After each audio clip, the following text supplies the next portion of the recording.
పరిశుద్ధుడైన దేవ, కృప కలిగిన ప్రభు, సార్వభౌముడైనటువంటి దేవుడుగా, సర్వశక్తిమంతుడైనటువంటి దేవుడుగా మా జీవితాలను ఏలుబడి చేస్తున్నటువంటి వాడు మీరు. ఈ దినం మేమేమై ఉన్నామో మీ కృపే. మీ కృప లేకుండా ఇక్కడ నిలిచిన వారం ఒక్కరము కూడా లేము. మా గత రోత జీవితాలు, పాత జీవితాలు, ఏనాడో నశించిపోవాల్సినటువంటి మమ్మలను ప్రభువైన యేసు క్రీస్తు వారి మూలంగా సజీవులుగా రక్షించుకొని మీ రాజ్య వారసత్వంలో నిలబెట్టుకొని ఆయన ద్వారా మాకు అనుగ్రహించబడిన సమస్త అధికారాన్ని బట్టి కూడా మీ కృతజ్ఞతలు చెల్లిస్తూ ఉన్నాం. ఆదరణకర్తగా పరిశుద్ధాత్మ దేవుని చేత ఆదరించబడుతూ నేటి వరకు కూడా కొనసాగడానికి మీరు ఇచ్చినటువంటి ఆదరణకర్తను బట్టి కూడా మీ కృతజ్ఞతలు అయ్యా. ఈ దినము మిమ్మల్ని ఆరాధించడానికి మేము ఉన్నామంటే అది మీ కృపే. ఇంతవరకు ఆరాధనీయుడిగా ఆరాధించబడ్డారు. వాక్యన్న దేవుడిగా మాతో మీరు మాట్లాడమని ప్రార్థన చేస్తున్నాం. మమ్మల్ని వ్యక్తిగతంగా ఎరిగిన దేవుడువు, కుటుంబ పరంగా ఎరిగిన దేవుడువు, సమాజపరంగా ఎరిగిన దేవుడువు.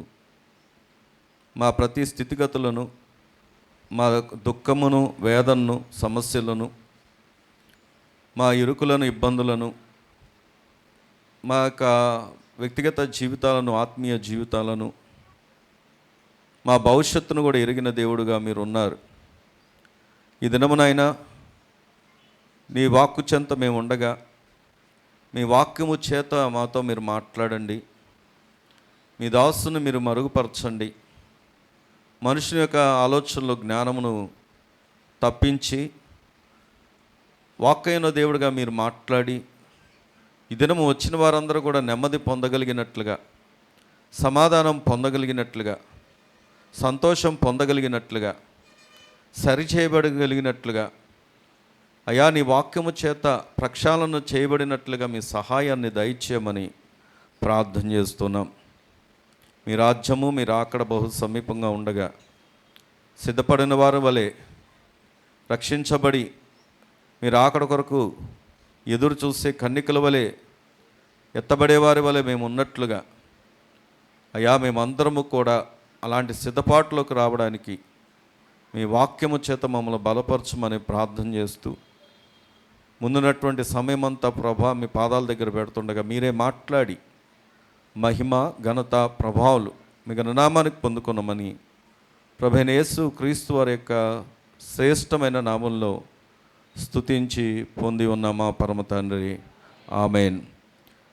దేవుని యొక్క పరిశుద్ధ గ్రంథము నుండి సమూయేలు 2వ గ్రంథం, సమూయేలు 2వ గ్రంథం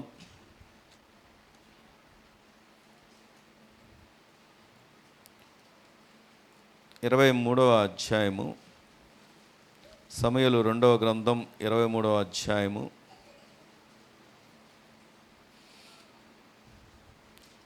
పేజ్ నంబర్ 260. 11, 12 వచనాలని మనం చదువుకుందాం.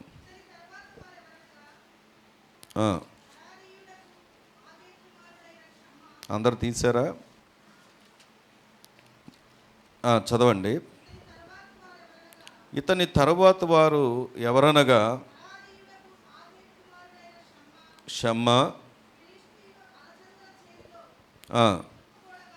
గుంపు కూడగా జనులు ఫిలిష్తీయుల ఎదుట నిలవలేక పారిపోయిరి. అప్పుడు ఇతడు ఆ చేని మధ్యను నిలిచి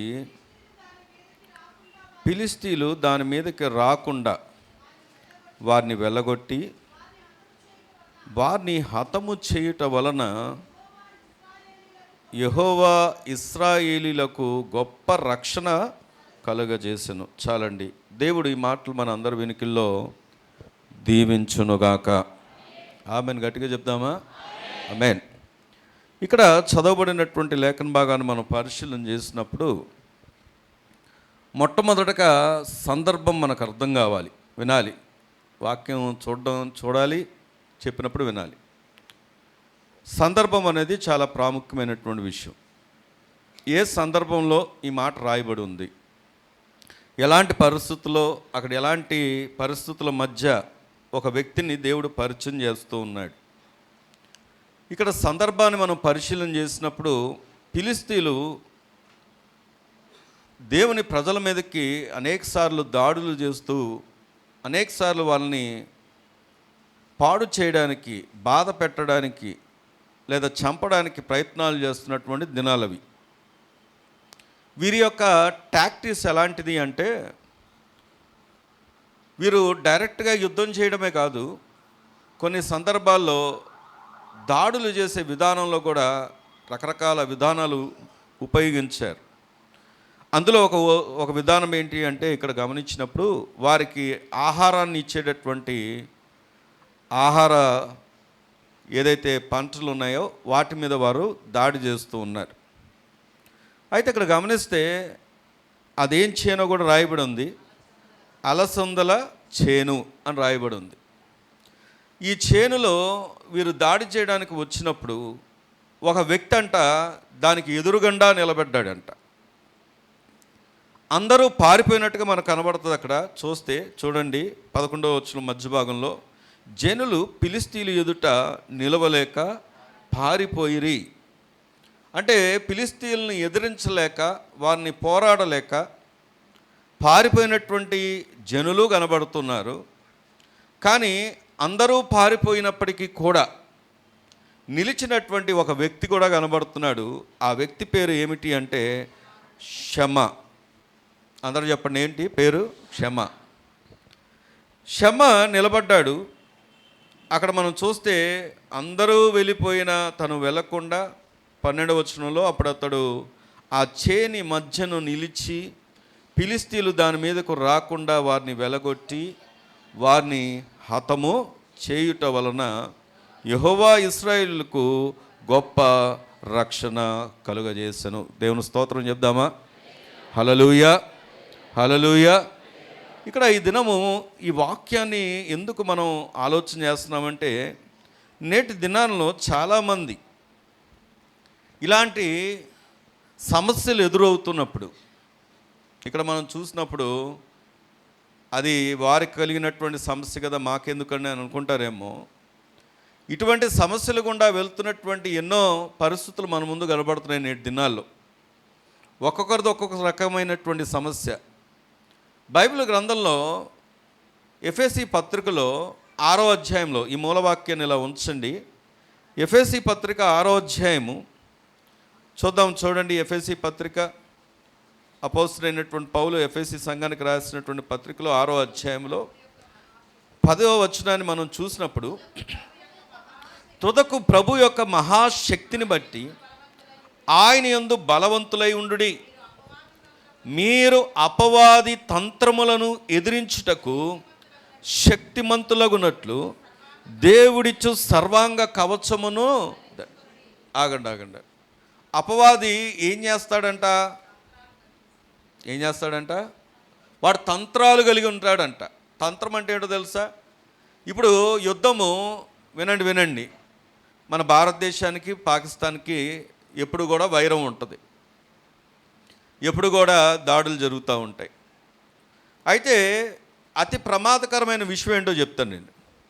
ఒకవేళ యుద్ధం ప్రకటించారనుకోండి, ఆ మధ్యకాలంలో నేను కరెక్ట్గా ఆర్మీలోకి సెలెక్ట్ అయ్యి ట్రైనింగ్ అయ్యి వెళ్ళినప్పుడు ఎగ్జాక్ట్గా అది ఏ టైము అంటే, మేము ఢిల్లీలోకి మొట్టమొదటి పోస్టింగ్ ఢిల్లీలోకి అడుగుపెట్టినప్పుడు, మేము మా యొక్క బేస్కి వెళ్ళినప్పుడు, అంటే ఢిల్లీలో ఎక్కడైతే మేము ఉంటామో అక్కడికి వెళ్ళినప్పుడు ఎవరు లేరు. అక్కడొకరు అది కూడా పెద్ద రిటైర్మెంట్ ఏజ్కి వచ్చిన వాళ్ళే ఉన్నారు. మిగతా వాళ్ళంతా ఏమైపోయారు అని ఆలోచించినప్పుడు దానికి కారణం అందరూ కూడా రాజస్థాన్కి తీసుకెళ్ళిపోయారు. రాజస్థాన్ బోర్డర్లో పెట్టారు. బోర్డర్లో ఎందుకు పెట్టారు అంటే, దానికి ముందే పార్లమెంటు బిల్డింగ్ మీద అటాక్ జరిగింది. ఎక్కడైతే ప్రధానమంత్రి, రాజకీయ నాయకులు అందరూ కూర్చుంటారో దాని మీద అటాక్ జరిగింది. కాబట్టి యుద్ధం ప్రకటించేసి తీసుకెళ్ళి మొత్తం అందరిని ఎక్కడ పెట్టారంటే రాజస్థాన్ బోర్డర్స్లో పెట్టారు. నేను పోస్టింగ్ వెళ్ళినటువంటి బెటాలియన్. అంటే ఎందుకు విషయం చెప్తున్నానంటే, అమ్మా వినాలి. ఎందుకు విషయం చెప్తున్నానంటే, ఒకవేళ డైరెక్ట్ యుద్ధం అనుకోండి,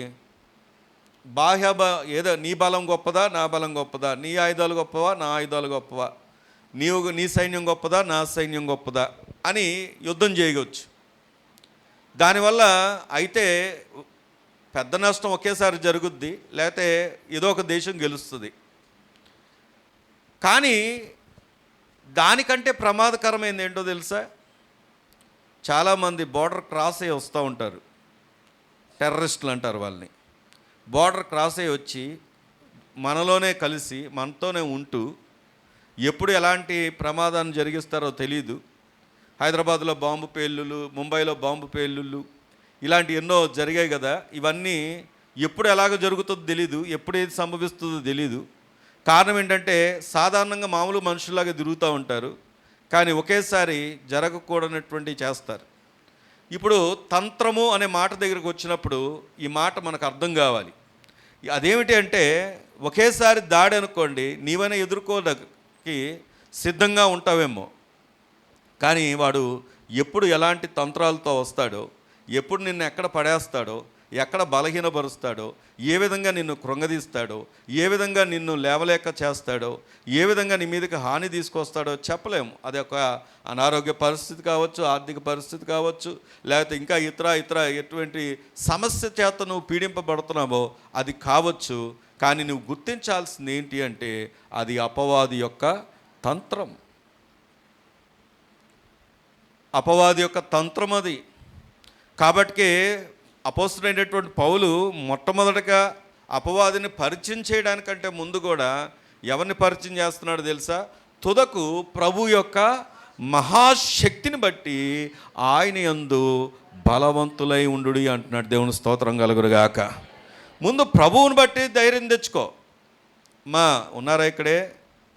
ప్రభువుని బట్టి ధైర్యం తెచ్చుకో. నీవు ప్రభువుని బట్టి బలమును తెచ్చుకో. వాడిని జయించడానికి, వాడు తంత్రాలు కలిగినటువంటి వాడు ఎలాంటి సమయంలో ఏ విధంగా హాని చేయడానికి వాడు పూనుకుంటాడో తెలీదు. కానీ నువ్వు ఇదిగో కింద ఉంటుంది దేవుడిచ్చు సర్వాంగ కవచం. అక్కడ ఏమేమి కవచాలు ఉన్నాయో, కవచంలో ఏమేమి భాగాలు ఉన్నాయో మీకు ఆల్రెడీ ఇంతకుముందు కూడా ఒకసారి చెప్పాను, కానీ ఇప్పుడు నేను వివరించను, తర్వాత చదువుకోండి. దేవుడిచ్చు సర్వాంగ కవచమును ధరించుకొని వాడిని ఎదిరించడానికి సిద్ధంగా మనము ఉండాలి. సరే, ఇక్కడ నుండి మనం మళ్ళీ మూలవాక్యం దగ్గరకు వస్తే, ఇప్పుడు అపవాది లేదా వారి శత్రువు అయినటువంటి ఫిలిష్తీయులు వీరును ఆహారము మీద దాడి చేయడానికి కారణం ఏంటంటే, వీరికి ఆహారం దొరకకుండా వారిని చంపడానికి, వారిని ఇబ్బంది పెట్టడానికి ప్రయత్నం చేస్తే అందరూ పారిపోయారు. కానీ ఒక్కడు మాత్రం నిలిచి పోరాటం చేసి గెలిచి ఏం చేశాడు అంటే విజయాన్ని తీసుకొని వచ్చాడు. దేవుని స్తోత్రం కలుగును గాక. ఈ దినము ఈ వాక్కు వింటున్నటువంటి మనందరితో దేవుడు ఇదే మాట చెప్తున్నాడు. నువ్వు ఒకవేళ లోకంలో అందరిలాగే కృంగిపోతున్నావా, లోకంలో అందరిలాగే లోకస్తులలాగే పడిపోతున్నావా, జారిపోతున్నావా, లేవలేకున్నావా, బాధపడుతున్నావా? నీకు ఒక వ్యక్తిని దేవుడు పరిచయం చేస్తున్నాడు. ఎలాంటి పరిస్థితులైనా ప్రభు కొరకు నిలబడేవాడు ఎప్పుడు కూడా అపజయ పాలు కానే కాడు. దేవుడు అతనికి ఏమిస్తాడో తెలుసా? విజయాన్ని ఇస్తాడు. దేవుని స్తోత్రం కలుగును గాక. అందుకే ఈరోజు మనం చూడబోతున్నటువంటి అంశం ఏమిటి అంటే, ఒంటరి పోరాటంలో నమ్మకత్వం. నీ పక్కన ఉన్న వాళ్ళు చెప్పండి మాట, ఒంటరి పోరాటంలో.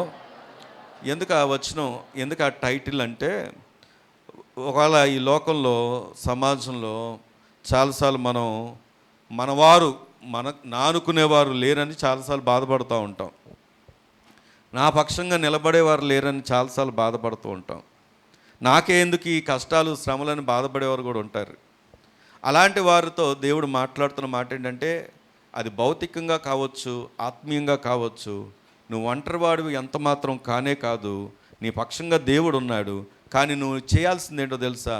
నీ ప్రతి ఏ పరిస్థితుల్లో నువ్వు ఉన్నా, ఆ ఒంటరితనంలో, ఆ ఒంటరి పోరాటంలోనే నీవు గనక ప్రభు కొరకు నిలబడగలిగితే, నీ నమ్మకత్వాన్ని నిలబెట్టుకోగలిగితే, దేవుడు అంతిమంగా విజయాన్ని ఇచ్చేవాడు ఆయనే. దేవుని స్తోత్రం కలుగును గాక. అందుకే ఇది మనకు అర్థం కావాలంటే సింపుల్ అవుట్లైన్ అంటే అందులో ముగ్గురు కనబడతారు. ఒకరు పారిపోయిన వారు, 2 నిలబడినవాడు, 3 నిలబెట్టినవాడు. దేవుని స్తోత్రం చెప్దామా?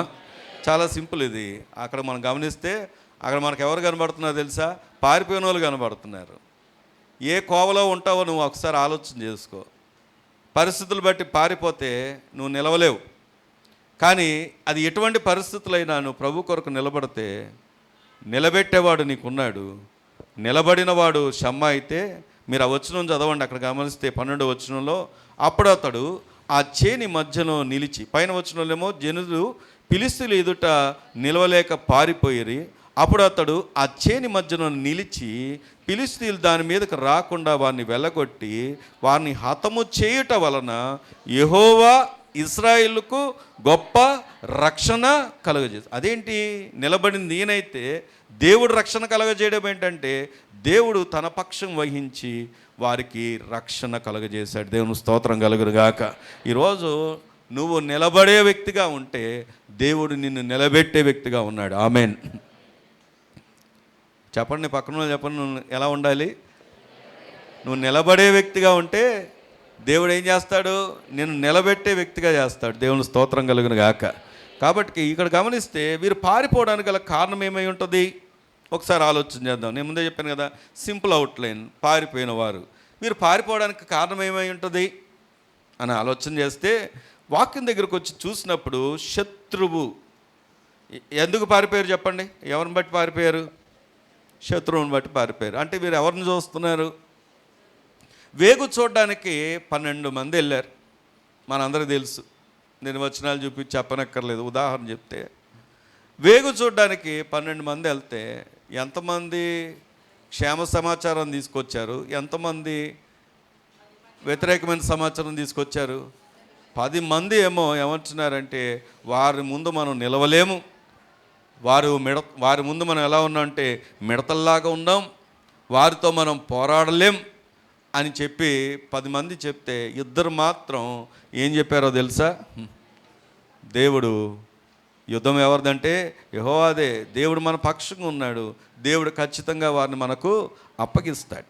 దేవుని స్తోత్రం కలుగును గాక. ఈరోజు నేను గమనించాల్సిన విషయం ఏంటంటే, నువ్వు గనక పారిపోయే వ్యక్తిగా ఉన్నటువంటి స్థానమును గమనిస్తే ఆ పారిపోయే వ్యక్తి ఎప్పుడు కూడా ఎలాంటి కన్నులు కలిగిన వారుగా ఉంటాడంటే భౌతికమైనటువంటి కన్నులు కలిగిన వారుగా ఉంటారు. ఈ భౌతికమైనటువంటి కన్నులు కలిగిన వారు ఏంటంటే లోకాన్ని చూస్తారు, పరిస్థితులను చూస్తారు, సమాజాన్ని చూస్తారు, వీరిని చూస్తారు. వారు చూసినప్పుడు అయితే వారి యొక్క విధానాలను చూసినప్పుడు వారేమో హెచ్చుగా కనబడితే, మన మీద తక్కువగా కనబడితే ఏమనుకుంటారు? వ్యసన పడుతూ ఉంటారు. మనకు తెలుసు, కీర్తనకారుడు చెప్పాడు ఏమనంటే, దుష్కార్యములు చేయవారిని చూసి వ్యసన పడొద్దు. ఎందుకంటే మనం చాలాసార్లు బలహీనపడడానికి గల కారణం ఏంటంటే మనం ఇతరులను చూస్తాం, లోకాన్ని చూస్తాం, పరిస్థితులను చూస్తాం. శత్రువు మన మీద ఏలుబడి చేయడానికి కారణం ఏంటంటే వాడికి అధికమైనటువంటి స్థానాన్ని ఇస్తాం. మనందరికీ తెలుసు దావీదు గొలియాతును సహజంగా దావీదు గొలియాతును మీద యుద్ధం చేయడానికి ఆయన దేనికోసం వెళ్ళాడు? తన సహోదరులకి ఆహారం ఇవ్వడానికి తండ్రి అప్పగించిన పనిని బాధ్యతగా నిర్వర్తించడానికి వెళ్ళాడు. కానీ తనకు ఒక మాట వినబడింది. తన దేవుని దూషిస్తున్నటువంటి ఆ మాటను చూసి, నా దేవుణ్ణి దూషిస్తున్నాడు, వాడు ఎంతటి వాడని చెప్పేసి అతని మీదకి వెళ్ళడానికి ఇష్టపడ్డాడు. అన్నలు ఏమన్నారు తెలుసా? నీ వల్ల కాదన్నారు. నువ్వేంటి ఇక్కడికి వచ్చావన్నారు. పని మానేయడానికి వచ్చావన్నారు. నువ్వు ఆ గొర్రెలను ఎవరికి అప్పగించి వచ్చావన్నారు. హేళన చేశారు, ఇబ్బంది పెట్టారు, తిట్టారు. ఆగిపోయాడా? ఆగల. రాజు అన్నాడు, నువ్వు బాలుడు అన్నాడు, నీ వల్ల కాదు అన్నాడు. కానీ ఆగిపోయాడా? ఆగలేదు. ఎందుకంటే అందరూ పైరూపాన్ని చూస్తున్నారు, కానీ దావీదు ఎవరిని చూస్తున్నాడంటే దేవుని చూస్తున్నాడు. అక్కడ తను పరిచయం చేసుకుంటూ చెప్పే మాట ఏంటంటే, ఇదిగో నేను సింహము నోటిని చీల్చాను, ఎలుకబంటిని చంపాను. అక్కడ నేను చంపాను అనకుండా దేవుడు నా పక్షంగా ఉండి ఈ కార్యమును జరిగించాడని అక్కడ మహిమ ఘనత ఎవరికి చెల్లించాడు తెలుసా? దేవునికి చెల్లించాడు. అందుకే దావీదును దేవుడు ఏం చేశాడంటే హెచ్చించాడు. దేవుని స్తోత్రం కలుగును గాక. ఈరోజు నువ్వు శత్రువును చూసినట్లయితే నువ్వు ముందుకు సాగలేవు. నీ ముందున్నటువంటి పరిస్థితులను విగ్రహంగా చేసుకుంటే నువ్వు ఎదగలేవు. ఎటువంటి పరిస్థితులకైనా ఇందాకే పాడుకున్నావు, ఏదైనా చేయగలడు, కథ మొత్తం మార్చగలడు. దేవుడు దేనైనా చేయగలడు, దేనైనా మార్చగలడు. కానీ ఆ దేవుని నువ్వు ఎరిగి ఉండాలి. దేవుని స్తోత్రం కలుగును గాక. ఈరోజు చాలామంది దేవుని వాక్యం దగ్గరకు వచ్చి ఆలోచన చేస్తే వారు కృంగిపోవడానికి, బలహీనపడడానికి గల కారణం ఏంటంటే వారు నమ్ముకున్నటువంటి దేవుడి యొక్క గొప్పతనం వారు ఎరుగక, దేవుని మీద ఆధారపడక, దేవుని యొక్క సుగుణాలను ఎరగక, ఏదో ఆచారపూరితమైనటువంటి భక్తిలో, అలవాటుగా చేసే భక్తిలో అలా కొనసాగి వెళ్ళిపోతున్నారే కానీ వారి దేవుడు ఎంత గొప్ప దేవుడో, వారికి దేవుడు ఎంత గొప్ప శక్తిమంతుడో, ఆయన ఏం చేయగలిగినటువంటి సమర్థుడో, ఆయన సమస్త నోటి మాట చేతనే కలగజేసినటువంటి ఆ దేవుడు, అదే దేవుడు నీ కోసం తనను తాను తగ్గించుకొని భూమి మీదకి రిక్తుడిగా వచ్చి నీ కొరకు ప్రాణం పెట్టగలిగినటువంటి దేవుడు, మరణాన్ని జయించగలిగినటువంటి సామర్థ్యం కలిగినటువంటి దేవుడని నువ్వు ఎరిగినప్పుడు నువ్వు ఏ బలహీనతను బట్టి నువ్వు ఆగిపోలేవు. దేవుని స్తోత్రం కలుగును గాక. దేవుడు నువ్వు ఎరిగిన వారికి ఏముందో తెలుసా? విజయం ఉంది. 1778 సంవత్సరంలో ఒక యుద్ధ నౌకలో ఒక తండ్రి క్యాప్టెన్గా ఉన్నటువంటి తండ్రితో పాటు కుమారుడు కూడా వెళ్ళాడంట. 12 సంవత్సరాల బాబు వెళ్ళినప్పుడు ఓ పక్క నుండి బాంబుల వర్షం కురుస్తూ ఉంది, ఓ పక్క నుండి మొత్తం అల్లకొల్లంగా ఉంది. వాళ్ళ నాన్నగారు వెళ్తూ చెప్పిన మాట ఏంటంటే, నీకు ఒక పోస్ట్ అప్పగిస్తున్నా, పోస్ట్లోనే ఉండు, ఎక్కడికక్కడ కదలొద్దు అని చెప్పాడంట. ఇది బాంబుల వర్షం పడుతుంది, ఆల్రెడీ ఆ పడుతున్న క్రమంలోనే వాళ్ళ నాన్నగారు కూడా చనిపోయారు. అలాగే అక్కడ చూస్తే చాలామంది పారిపోతున్నారు, నీళ్ళల్లో దూకుతున్నారు, ఎవరికి వాళ్ళు వెళ్ళిపోతున్నారు. ఈ అబ్బాయి అలాగే ఉన్నాడంట. ఈ అబ్బాయి అలాగే ఉన్నప్పుడు వెళ్తున్నటువంటి వారిలో, ఒరే నువ్వేంటి ఇక్కడే ఉన్నావు, మీ నాన్నగారు చనిపోయారు, అందరూ వెళ్ళిపోయారు, నువ్వెందుకు ఇంకా ఇక్కడే ఉన్నావంటే అతను చెప్పిన మాట ఏంటంటే, మా నాన్న నాకు ఒక బాధ్యతను అప్పగించాడు, నువ్వు ఇక్కడ నుండి కదలొద్దు, నీకు అప్పగించిన దాన్ని నువ్వు విడిచిపెట్టొద్దు అని చెప్పాడు. అందుకే ప్రాణం పోయినా పర్లేదు, నేను ఇక్కడే నిల్చుంటానని చెప్పాడంట. అలాగే జరిగింది. ఏంటంటే బాంబు పడనే పడింది, అబ్బాయి చనిపోయాడు. కానీ అబ్బాయి చనిపోయినప్పటికీ ఆ దేశంలో అక్కడ ఉన్నటువంటి సాక్ష్యం ఇప్పటికీ వినబడుతున్నటువంటి మాట ఏంటంటే, తన తండ్రి మాట కొరకు నిలిచి ఉన్నాడు. దేవుని స్తోత్రం కలుగును గాక. ఇక్కడ గమనిస్తే ఈ యొక్క వ్యక్తి పారిపోకుండా ఈ క్షమ ఉండడానికి గల కారణం ఏంటో తెలుసా? దేవుడు తన ప్రజలకి ఇచ్చినటువంటి వాగ్దానమే కానీ, దేవుడు తన ప్రజలకు ఇచ్చినటువంటి ఏ భూమిని కూడా ఆయన ఏం చెప్పాడో తెలుసా? అది అమ్మకూడదు, ఎవరికి ఇవ్వకూడదని ఒక నిబంధన చేశాడు. కానీ శత్రువుల్ని చూడగానే మిగిలిన జనములంతా కూడా ఏం చేశారో తెలుసా? పారిపోయారు. కారణం ఏంటో తెలుసా? దేవుడు వారితో చేసినటువంటి నిబంధన మర్చిపోయారు. ఉన్నారా ఇక్కడే? దేవుని స్తోత్రం చెప్దామా? వినండి. వారు మర్చిపోయారు. వారికి దేవుడు చేసినటువంటి వాగ్దానము కానీ నిబంధన కానీ మర్చిపోయారు. కానీ ఒక వ్యక్తి ప్రాణం పోయినా పర్వాలేదు, దేవుడు నాతో చేసినటువంటి వాగ్దానం లేదా నిబంధన ఏదైతే ఉందో దానిలో నేను నిలిచి ఉంటానని అనుకున్నాడు. నిలిచి ఉన్నాడు కాబట్టి దేవుడు తన పక్షం వహించాడు. తన పక్షం వహించినటువంటి దేవుడు తన ద్వారా తన ప్రజలకు కూడా ఏమిచ్చాడు అంటే విజయాన్ని ఇచ్చాడు. దేవుని స్తోత్రం కలుగును గాక. ఈరోజు నీతో నాతో దేవుడు నిబంధన చేయలేదా? ఆయన వాగ్దానాలు ఇవ్వలేదా? నిన్ను ఎన్నుకున్నప్పుడు, ఏర్పరచుకున్నప్పుడు, నిన్ను రక్షించుకున్నప్పుడు, ఏ స్థితిలో నువ్వు ఏర్పరచబడ్డావో, ఏ స్థితిలో నిన్ను రక్షించుకున్నాడో, ఏ స్థితిలో నువ్వు ప్రభు దగ్గరకు వచ్చావు, ఏ స్థితిలో నీ జీవితాన్ని మార్చాడో, ఏ స్థితిలో నువ్వు దేవుని అంగీకరించావు, ఏ స్థితిలో నువ్వు దేవుని దగ్గరకు వచ్చావో, ఏ స్థితిలో నిన్ను మార్చాడో నీకు తెలీదా? దేవుని దగ్గర నీ తీర్మానం ఏమైపోయింది? నీ వాగ్దానం ఏమైపోయింది? దేవుడిచ్చినటువంటి స్వాస్థ్యం, దేవుడిచ్చినటువంటి బహుమానం, దేవుడిచ్చినటువంటి ఆశీర్వాదం ఈరోజు కలిగి ఉన్నదంతా ఆయన ఇచ్చిందే కదా. ఆయన బట్టి మరి నువ్వు సంతోషిస్తున్నావా, కృంగిపోతున్నావు? ఒకసారి ఆలోచించి. ఈరోజు చిన్న సమస్యకే నువ్వు కృంగిపోతే, కొంతమంది ఈవినింగ్ బైబిల్ కాలేజెస్కి వెళ్తున్నారు. నేను కొంతమంది ప్రోత్సహించా, వెళ్ళండి, తప్పకుండా వెళ్ళండి అని. కారణం చెప్తాను నేను. కారణం ఏంటి అంటే, నేను ఆ వారికి కూడా చెప్పిన మాట అదే. ఏంటంటే మనం సహజంగా ఏమనుకుంటామంటే, ఇప్పుడు ఉన్న భారతదేశ పరిస్థితులను బట్టి క్రైస్తవులకి బాగా హింసలు జరుగుతున్నాయి, బాగా వ్యతిరేకతలు వచ్చేసాయి, బాగా ఇబ్బందులు పెట్టేస్తున్నారు అని ఇప్పుడు మనం అనుకుంటున్నాం. వాస్తవం ఏంటో తెలుసా? వాస్తవం ఎన్నో శతాబ్దాలకు ముందే చర్చ్ హిస్టరీ అని ఉంటుంది. ఈ బైబిల్ కాలేజీలో నేర్పించేటప్పుడు చర్చ్ హిస్టరీ అనే ఒక సబ్జెక్ట్ నేర్పిస్తారు. ఈ చర్చ్ హిస్టరీ అనగా సంఘ చరిత్ర. ఈ సంఘ చరిత్ర చదివేటప్పుడు ఏం తెలుస్తుంది తెలుసా? అసలు ఇప్పుడేం శ్రమలు ఉన్నాయి? నిజం చెప్పాలంటే ఇప్పుడేం శ్రమలు ఉన్నాయి? ఇప్పుడేం శ్రమలు లేవు. శతాబ్దాలు వెనక్కి వెళ్ళి ఆలోచన చేస్తే అప్పుడు ఎలాంటి క్రైస్తవులను ఎలా హింసించేవారు తెలుసా?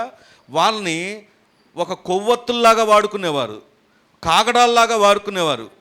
క్రైస్తవుల్ని ఆ పైన దీపస్తంభాల దగ్గర కట్టేసి వారి మీద మైనం లేదా తారు పోసి అంటించి ఆ వెలుగులో డిన్నర్ చేసేవాళ్ళంట, కేవలం ప్రభువు నమ్ముకున్నందుకు. ఆది కాలంలో ఉన్నటువంటి క్రైస్తవుల్ని ఇప్పుడు వారితో పోలిస్తే మనకు జరిగేదంతా కూడా పెద్ద శ్రమ ఏం కాదు. మనకు వచ్చే శ్రమ ఏంటో తెలుసా? తలనొప్పి వస్తే శ్రమ, జ్వరం వస్తే శ్రమ, ఏమంటే నడువు నొప్పి వస్తే శ్రమ, లేకపోతే ఏదన్నా ఆర్థికపరమైనటువంటి లోటు వస్తే శ్రమ. మనం ఎంతసేపు కూడా ఈ లోకపరంగా ఏదో ఒక చిన్న సమస్యకు శ్రమ అనుకుంటాం. కానీ కొంతమంది కరిగిపోయారు, కొంతమంది విరిగిపోయారు, కొంతమంది మార్టీర్స్గా, అంటే తెలుగులో ఏమంటారు అంటే హతసాక్షులు అయ్యారు. కారణం ఏంటో తెలుసా? ప్రభు కొరకు. ఆఖరికి ఈ బైబిల్ నీ దగ్గరకు వచ్చిందంటే కొంతమంది త్యాగాలు మన జీవితంలో ఈ దేశంలో జరిగాయి కనుకే దేవుని స్తోత్రం కలుగును గాక. సరే, ఈ మాటను ఎందుకు మనం ఆలోచన చేస్తున్నామంటే పారిపోయిన జనులు ఎవరిని చూస్తారో తెలుసా? శత్రువులను చూస్తారు. ఎవరిని చూస్తారు చెప్పండి? శత్రువులు చూస్తారు. అంత మాత్రమే కాదు, పారిపోయారు అంటే కారణం ఏమై ఉంటుందో తెలుసా? వారిని ఏమి వెలుబడి చేస్తుంది? భయం. చెప్పండి, ఏమి వెలుబడి చేస్తుంది? భయం. నేను ఒక మాట అడగనా? క్రైస్తవులకు భయం ఉండొచ్చా? అరే మాట్లాడరేంటండి? క్రైస్తవులకు అసలు భయం ఉండొచ్చా? ఉండొచ్చా? ఉండొచ్చా? నిజం చెప్పండి. మీరు చాలామంది నోరు తెరవట్లేదంటే కారణం ఏంటో తెలుసా? మిమ్మల్ని ఇప్పటికీ పట్టి పీడిస్తుంది ఏంటో తెలుసా? భయం. భయం. భయము అనే విగ్రహం మిమ్మల్ని ఏలుబడి చేస్తుంది. క్రైస్తవులకి ఏముండకూడదో తెలుసా? భయం. నేను ఎప్పుడు చెప్తాను, ఈ మాట చెప్తున్నా, నేను ఒక పిరికివాడిని ఒకప్పుడు. కానీ నాలో ఉన్న పిరికితనాన్ని అంతటిని తీసివేసింది ఎవరో తెలుసా? నేను నమ్ముకున్నటువంటి దేవుడు. దేవుని స్తోత్రం కలుగును గాక. ఈరోజు ఎందుకు ఈ మాటను జ్ఞాపకం చేస్తున్నానంటే వీరు పారిపోవడానికి గల కారణం భయం. ఏం భయం? ప్రాణభయం. ప్రాణభయం. వారికి దేవుడి కంటే కూడా వారి సమస్య పెద్ద విగ్రహం అయిపోయింది. దేవుడి కంటే కూడా వారి ప్రాణమే కనబడుతుంది వారికి. ఏం జరిగింది? భయం. కానీ తిమోతి పత్రికలో రాయబడి ఉంటుంది, ఏ ఆత్మ దేవుడు ఇవ్వలేదంట? పిరికితనము గల ఆత్మ దేవుడు మనకు ఇవ్వలేదు. ఏమిచ్చాడు? ఇంద్రియ నిగ్రహ కలిగినటువంటి శక్తి కలిగిన ఆత్మనే దేవుడు మనకిచ్చాడు. దేవుని స్తోత్రం కలుగును గాక. అందుకే బైబిల్ గ్రంథంలో ఒక అన్నోన్ పర్సన్స్ మనం చూస్తే షమ్గర్ కనబడతాడు, కొంతమంది భక్తులు కనబడతారు. వీళ్ళు అన్నోన్ పర్సన్స్. వీళ్ళ గురించి అసలు పెద్ద విశ్లేషణే ఉండదు. ఇప్పుడు కనబడిన షమ్మా గురించి కూడా చూస్తే వారు ఈ రోజుకు కూడా చెప్పబడడానికి, వారి గురించి ప్రకటించబడడానికి, ఆ సాక్ష్యం రావడానికి, దేవుని యొక్క పరిశుద్ధ గ్రంథంలో వారు ఇప్పటికీ తెలియజేయబడడానికి ప్రధాన కారణం ఏంటో తెలుసా? దేవుని కొరకు ధైర్యంగా నిలబడ్డారు. దేవుని స్తోత్రం కలుగును గాక. ఈరోజు ప్రియమైనటువంటి సంగమా, ప్రభు నీతో ఎందుకు మాట చెప్తున్నాడంటే, ఇదిగో తొదకు ప్రభు యొక్క మహాశక్తి చేత నువ్వు బలవంతుడు కమ్మన్నాడు. అదే దేవుడు నీతో చెప్తున్నటువంటి మాట, నీ పిరికితనాన్ని తొలగించుకొని ప్రభు కొరకు నిలబడు. ఆమేన్. నువ్వు ప్రభు కొరకు నిలబడ్డావా? దేవుడు నీకు ఏమిస్తాడు చెప్పండి? ఖచ్చితంగా విజయాన్ని ఇస్తాడు. దేవుని స్తోత్రం చెప్దామా? హల్లెలూయా, హల్లెలూయా. సరే, ముందుకు వెళ్ళిపోదాం, సమయం దాటిపోతుంది కనుక. మొదట ఇంకా చాలా విషయాలు చెప్పాలనుకున్నా కానీ సమయం కాదు. మొట్టమొదటిగా మనం చూస్తే ఎవరు కనబడుతున్నారు చెప్పండి? ఎవరు కనబడ్డారు? పారిపోయిన జనులు కనబడుతున్నారు. రెండవది నిలబడిన వ్యక్తి. ఎవరైనా? మరొకసారి చదువుదాం, 11వ వచనం చదువుదాం. షమ్మ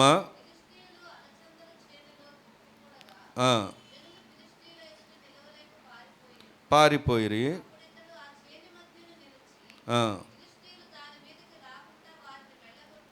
ఉమ్.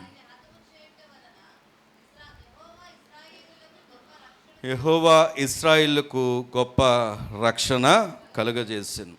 ఇక్కడ మనం గమనిస్తే రెండవది నిలబడినటువంటి వ్యక్తి పేరేంటంటే షమ. మనం ఆలోచన చేస్తే దేవుని వాక్యం ఈరోజు మనతో మాట్లాడుతున్న మాటను మనం పరిశీలన చేసినప్పుడు,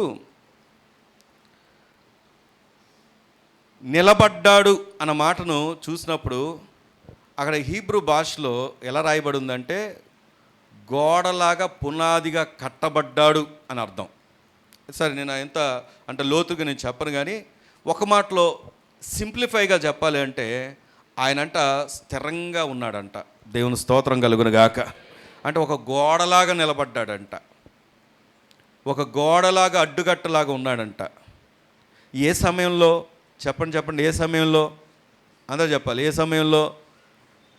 అందరూ విడిచి వెళ్ళిపోయిన సమయంలో, ఒక్కడిగా మిగిలిన సమయంలో. నేను ఒక మాట అడిగినా, అందరూ వెళ్ళే మార్గంలో మనం వెళ్తామా? మనకుగా మనం ఒక మార్గాన్ని క్రియేట్ చేసుకొని వెళ్తామా? చెప్పండి, నిజం చెప్పండి. ఏమండి, ఈరోజుకి పెళ్ళి అనే మాట దగ్గరకు వస్తే అందరు వెళ్ళే మార్గంలో వెళ్తామా, మనం ఒక్కరమే ఒక మార్గంలో వెళ్తామా? నిజం చెప్పండి. ఏమండి, అందరు వెళ్ళే మార్గం ఏంటి చెప్పండి? ఏం చూస్తారు? మాట్లాడరే. ఏం చూస్తారు? క్యాష్. ఇంకేం చూస్తారు? క్యాస్ట్. ఇంకేం చూస్తారు? కలరు. Cash, caste, colour.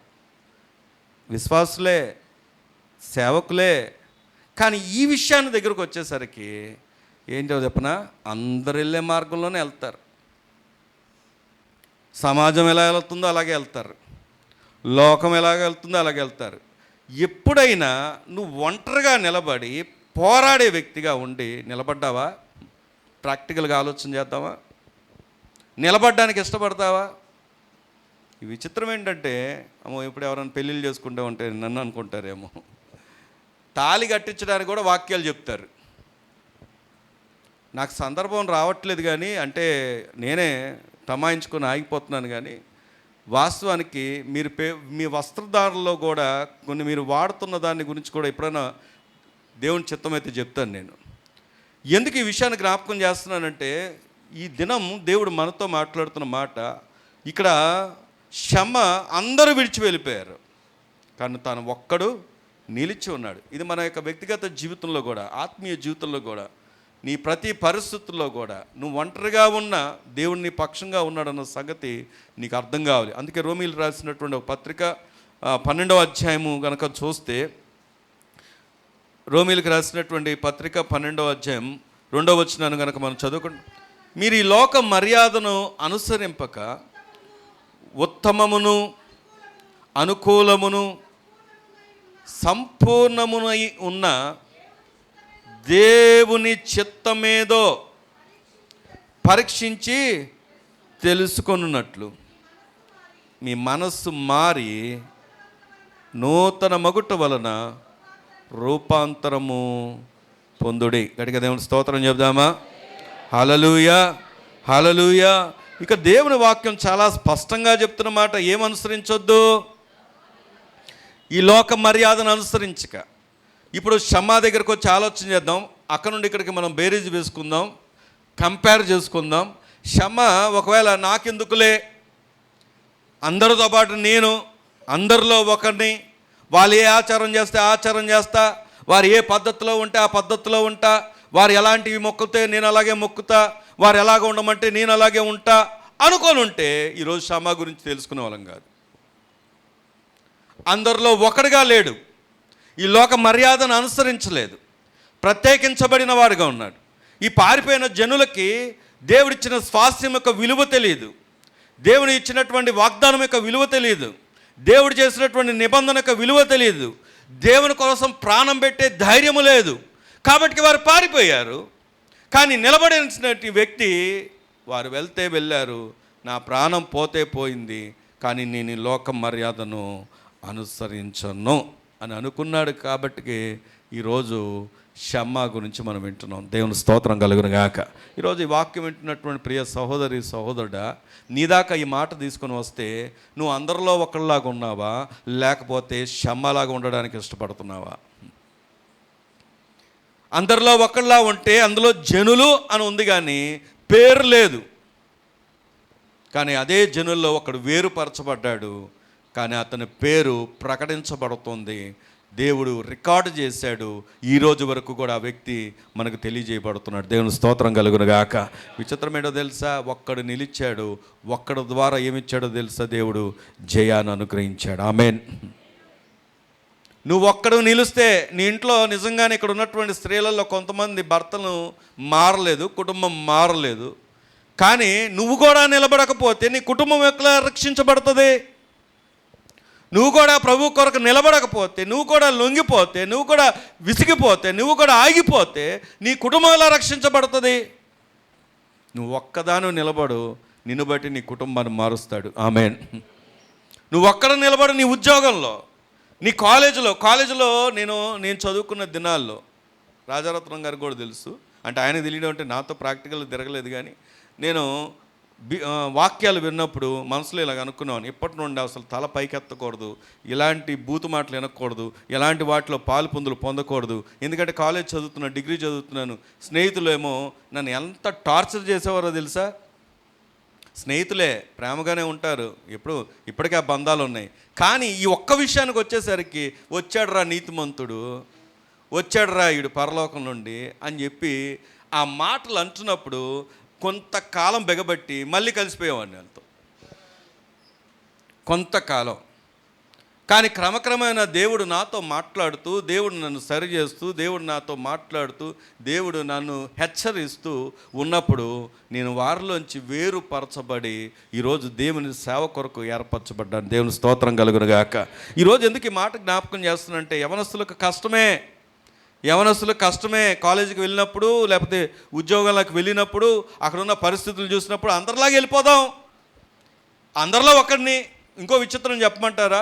క్రైస్తవుల్లో కూడా దొరికిపోయిన వారు, లొంగిపోయిన వారు ఉంటారు కొంతమంది. వాళ్ళు ఏం చేస్తారంటే, వాళ్ళు చేస్తే అప్పుడు మనకి ఇంకా ఎక్కువ ఇతరుల నుండి సూటిపోటు మాటలు వస్తాయి. ఎందుకు వస్తాయో తెలుసా? వాళ్ళు చర్చికి వెళ్ళట్లేదా, వాళ్ళు అలా ఉన్నారు, మీరేంటి గొప్ప అని అనేవాళ్ళు కూడా ఉంటారు. మాకు ఏసీఆర్ అని, అంటే ఎయిర్ క్రాఫ్ట్ రికగ్నైజేషన్ అనే కోర్స్ ఉంటుంది, 6 నెలలు. దాంట్లో నేను 3rd పొజిషన్ వచ్చా. మొత్తం మా బెటాలియన్స్లో 3rd పొజిషన్ మాది. ఒక టీం ఉంటుంది, ఒక 10 మంది. రోజు మా పని ఏంటో తెలుసా? డ్యూటీలు లేవు, ఏమి లేవు. ఈ 6 నెలలు ఒకటే పని, విమానం ఈగంత సైజులో అలా వెళ్ళిపోద్ది. సిమ్యులేటర్ అంటారు కదా కంప్యూటర్లో, మనం అది ఎప్పుడు ఏ సైడ్ నుండి వస్తుందో తెలీదు. స్క్రీన్లో ఒకసారి కింద నుండి వస్తుంది, ఒకసారి మధ్య నుండి వస్తుంది, ఒకసారి పై నుండి వస్తుంది, ఒకసారి ఇటు సైడ్ నుండి వస్తుంది, ఒకసారి పై నుండి వస్తుంది. అంటే అది ఎందుకు ట్రైనింగ్ దేనికి అంటే, ఒకవేళ పైన మా విభాగమే విమానాలకు సంబంధించిన విభాగం, అది పైన వెళ్తున్నప్పుడు దాన్ని గుర్తుపట్టాలి మేము. వైర్లెస్ ఆపరేటర్ నేను, అది గుర్తుపట్టాలి. విమానం పెద్ద సైజులో కనబడుతుంది, ఆకాశంలో ఎలా కనబడుతుంది? చిన్నగా కనబడుతుంది. దాని కొరకు ఈ కంప్యూటర్లో మాకు 6 నెలలు ట్రైనింగ్ అనమాట. ఏ పని ఉండదు, అదే ట్రైనింగు. ఆ ట్రైనింగ్లో ఒక్కోసారి విమానం, అంటే దానికి రెక్కలు మీరు గమనిస్తే మా ట్రైనింగ్లో కొన్ని రెక్కలకి ఇంజిన్ పైన ఉంటుంది, కొన్నిటికి కింద ఉంటుంది, దాని తోక ఒకలాగా ఉంటుంది, షేప్ ఒకలాగా ఉంటుంది, ఒక దేశానికి ఒక రకంగా ఉంటుంది, ఇంకొక దేశానికి ఇంకో రకంగా ఉంటుంది. దీన్ని ఐడెంటిఫై చేయాలి. దీంట్లో మేము 3rd పొజిషన్ వచ్చాం. వస్తే మా అందరికీ పార్టీ ఏర్పాటు చేశారు. ఏం పార్టీ? ఇంకా ఆర్మీ వాళ్ళకి ఏం పార్టీ ఉంటుంది? మందు పార్టీ. నేను తాగనని చెప్పాను. తాగనని చెప్తే మా టీం లీడర్ ఎవరో తెలుసా? మా టీం లీడరు ఒక క్రిస్టియన్, జోసఫ్ అతని పేరు. క్రిస్టియన్ అతను, కాకపోతే కేరళ క్రిస్టియన్. ఇదంతా ఈ కన్వెంట్ అంటే మొత్తం చేసింది, దాన్ని కండక్ట్ చేసిందే ఒక క్రిస్టియన్. ఇప్పుడు చెప్పండి, పోసిందే ఆయన, పెట్టిందే ఆయన. ఇప్పుడు చెప్పండి. నేను తాగను అని చెప్పాను. అప్పుడు ఏం చేశారు తెలుసా? వాళ్ళు డ్రింక్లో కలిపి అందరికీ సర్వ్ చేస్తే, ఆ సర్వ్ చేస్తున్న వ్యక్తి ఉత్తరాంచల్కి చెందినటువంటి బలవంత్ రాణా అని నా ఫ్రెండ్. అతను బాగా డిప్రెషన్లో ఉంటే అతడు బీఎస్సీ చేసి వచ్చాడు. అతను నేను బాగా మోటివేట్ చేశా, నువ్వు ఆఫీసర్ అవుతావు రాయి అని. అందుకనే కొద్దిగా రిలేషన్ ఉంది మాకు. ఉత్తరాంచల్ అబ్బాయిది బలవంతరాన్ అని. అతను చెప్పాడు, నీ డ్రింక్లో వాళ్ళు మందు కలిపారంటే దాన్ని నేను అవాయిడ్ చేసి సినిమా స్టైల్లో ఆ పక్కన పెట్టేసి దాన్ని తాగలేదు. అయితే ఎందుకు ఈ విషయం చెప్తున్నానంటే, మరి క్రిస్టియన్ అనేగా కండక్ట్ చేసింది, ఇప్పుడు తాగితే ఏంటి తప్పు చెప్పండి, చేస్తే ఏంటి తప్పుడు? ఇప్పుడు లోకం చూసినప్పుడు, ఇతరులు చూసినప్పుడు, వాళ్ళు చేయట్లేదా, వాళ్ళు కొట్టట్లేదా, వాళ్ళు వెళ్ళట్లేదా, వాళ్ళు పెట్టట్లేదా, వారు ఆ ఫంక్షన్లో పెట్టట్లేదా, వాళ్ళు ఈ ఫంక్షన్లో పెట్టట్లేదా? ఇంకో విచిత్రం చెప్పనా, వీళ్ళే చెప్తారు, క్రైస్తవులే చెప్తారు, మీరు ఓనీలు ఫంక్షన్ పెట్టండి, ఆ ఫంక్షన్ పెట్టండి, ఈ ఫంక్షన్ పెట్టండి అని చెప్పేది ఎవరో తెలుసా? క్రైస్తవులే. ఆచారాలు చేయండి, పద్ధతులు చేయండి, వాళ్ళు చేయట్లేదా, వీళ్ళు చేయట్లేదా అని చెప్పేది ఎవరో తెలుసా? క్రైస్తవులే. కాకపోతే వాళ్ళు నిజమైన క్రైస్తవులు కాదు. నీవు నేను గ్రహించాల్సింది ఏంటంటే, లోకం ఎలాగైనా వెళ్ళని. యెహోషువ అన్నాడు కదా, నేనును నా ఇంటి వారు యెహోవాను మాత్రమే సేవించుదము. దేవుని స్తోత్రం కలుగును గాక. అందుకే దేవుని వాక్యంలో నిర్గమాకాండం 12వ అధ్యాయం చూద్దాం త్వరగా. నిర్గమాకాండం 12వ అధ్యాయం 23వ అధ్యాయం 2వ వచనం చదువుదామా? నిర్గమాకాండం 23వ అధ్యాయం 2వ వచనం. దుష్కారము జరిగించుటకై సమూహమును వెంబడించవద్దు, న్యాయమును త్రిప్పివేయుటకు సమూహముతో చేరి వ్యాజ్యములో సాక్ష్యం పలకకూడదు. వ్యాజ్యమాడువాడు భేదవాడైనను వాని ఎడల పక్షపాతము ఉండకూడదు. అక్కడ పైన చూస్తే చాలా స్పష్టంగా చెప్తున్నారు, దుష్కార్యము చేయుటకై జరిగించుటకై ఎవరిని వెంబడించొద్దు అన్నాడు? నిజం చెప్పండి. మనం భయపడేది ఎవరికి? సమూహానికే.